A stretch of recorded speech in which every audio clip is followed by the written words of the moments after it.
लेकिन ये जो पूरा आंदोलन है, ये पूरे भारतवर्ष के सभी लोगों का आंदोलन है, ऐसा मुझे मानना है।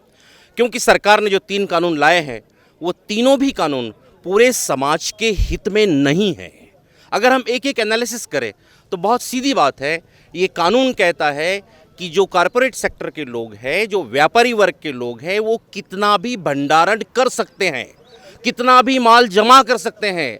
और आप और हम जानते हैं, व्यापारी जो होता है आज के दौर में भी बहुत बड़े पैमाने पे भंडारण करता है, और जब कीमतें बहुत ज़्यादा बढ़ जाती है तब वो मार्केट में अपना माल लाता है और करोड़ों अरबों रुपए कमा लेता है। इसी चीज़ को आगे बढ़ाने के लिए सब कार्यक्रम चल रहा है।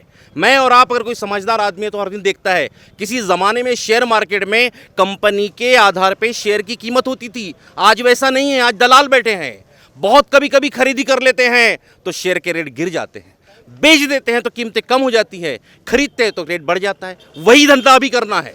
और अनाज एक ऐसी चीज़ है जो पूरे दुनिया की ज़रूरत है, हर लोग उसको खाता है, पूरे दुनिया में इसकी मार्केटिंग हो सकती है। तो व्यापारियों की नज़र इस पर बहुत जमाने से थी कि अगर ये सेक्टर अपने हाथ में आता है तो हम अरबों खरबों कमा सकते हैं।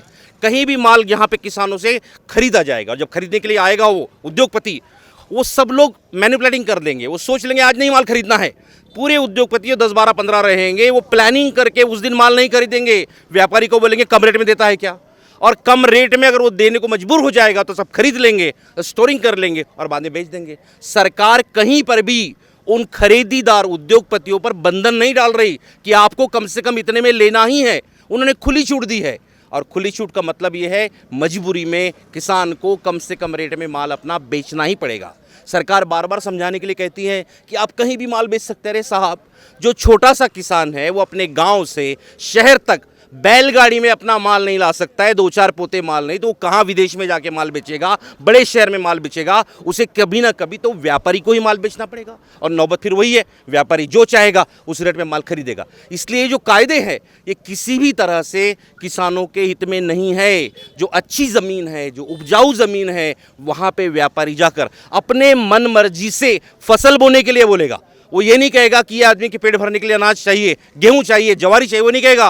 वो कहेगा कि फला देश में अच्छा पैसा मिलता है, किसी फ्रूट का, किसी फल का, किसी फूल का, वो बोलेगा इसकी खेती कर, और उस ढंग से वो बार्गेनिंग चलाने वाला है। ये ऐसा कायदा है जो पूरे के उस कारपोरेट के आदमी को पूरे अधिकार दे रहा है।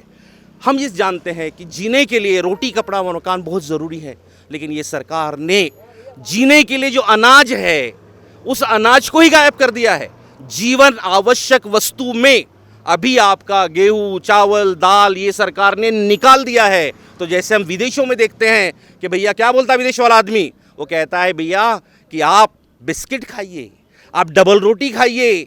वो हमारे देश में भी 10 साल के बाद होने वाला है। कारपोरेट वाला कहेगा ब्रेड बटर लीजिए, पैक बंद लीजिए, रोटी खाने की ज़रूरत नहीं है। तो शायद इस किसानों से ये माल खींचकर उद्योगपतियों को देना है, उनको अरबों खरबोपति बनाना है, और कमीशन के माध्यम से नेताओं को अपने पैसे जमाना है। इसकी पूरी योजना है।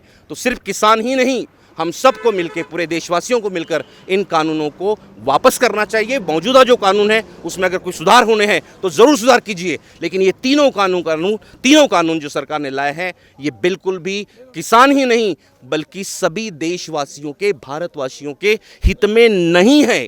गांधी जी को किसी ज़माने में यहाँ से ईस्ट इंडिया कंपनी को भगाना पड़ा था। आज की सरकार ईस्ट इंडिया कंपनी जैसे कई अलग अलग नामों के लोगों को यहाँ ला रही है, और देश को, समाज को फिर से उनके हाथों में गिरवी रखने का काम हो रहा है। तो मेरा सबसे बिल्कुल क्लियर मत है कि ये कानून जो है सरकार ने वापस लेने चाहिए। जो मौजूदा कानून है उसमें कुछ सुधार करना चाहिए, और समाज को, किसानों को, देश को और आने वाले पीढ़ी को बचाना चाहिए। यही मेरा मनोगत है। धन्यवाद।